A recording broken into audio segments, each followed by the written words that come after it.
ಬಾಳೆಂದರೆ ಪ್ರಣಯಾನುಭಾವ, ಕವಿತೆ ಆತ್ಮಾನುಸಂಧಾನ.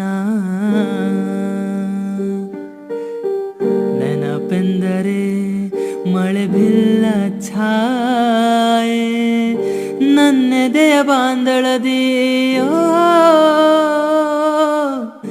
ನನ್ನೆದೆಯ ಬಾಂದಳದಿ ಚಿತ್ತಾರ ಬರೆದವಳೆ.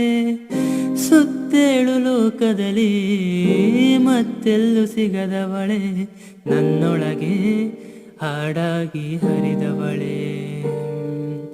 ನೂರು ಜನ್ಮಕ್ಕೂ ನೂರಾರು ಜನ್ಮಕ್ಕೂ, ನೂರು ಜನ್ಮಕ್ಕೂ ನೂರಾರು ಜನ್ಮಕ್ಕೂ ಒಲವಾದರೆಯೇ ಒಲಿದೊಲಿದು ಬಾರೆಲೆ. ನನ್ನ ಆತ್ಮ ನನ್ನ ಪ್ರಾಣ ನೀನೆಂದು, ನೂರು ಜನ್ಮಕ್ಕೂ